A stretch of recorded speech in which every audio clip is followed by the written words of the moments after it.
ყარხუნის ღოზელი ნომერ პირველია. შემდეგ კომბოსტოს ღოზელი მოდის. დამიწერეთ კომენტარებში თქვენ რომელი გიყვართ ყველაზე მეტად. ღოზელს მოვამზადებ კენვუდის ბოსტნეულის საჭრელის დახმარებით. ამ საჭრელით ზუსტად 2 წუთში დავჭერი ყველაფერი. აქვს 2 სხვადასხვა საჭრელი პირი და გარდა ამისა ასევე ჩოპერის ფუნქციასაც ასრულებს.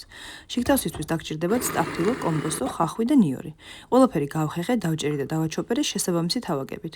დაჭრილი ბოსტნეული გადაიტანეთ ტაფაზე, რომელზეც მოვასხი ზეითუნის ზეთი. ბოსტნეული რომ მოითუშება, დავუმეტეთ მარილი, შავი პილპილი და მწვანილები. ქინძი და მწვანე ხახვი. ამოურიეთ და შიგთავსი მზად არის. ცომიც ძალიან მარტივია. კვერცხს დავუმეტეთ მაწონი ან არაჟანი, ფქვილი, გამაფხვიერებელი და მარილი. ცომსაც გავთქვიფავ კენვუდის ხელის მიქსერით, რომელიც ძალიან კომპაქტური და ლამაზია. სასიამოვნო იყო ამ ტექნიკით მუშაობა. საცხო ფორმაში ჩააფინეთ ქაღალდი და გადაიტანეთ ცომის ნახევარი. ბევრის გადატანა არ მოგივიდეთ, თორემ ბოლო ფენაზე დაგაგლდებათ.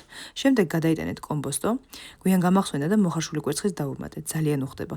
ბოლოს დაასხეთ დარჩენილი ცომი, გადაასწორეთ ზედაპირი, მოაყარეთ სეზამის მარცვლები და აწყვეთ 180 გრადუსზე გახურებულ ღუმელში 35-40 წუთი.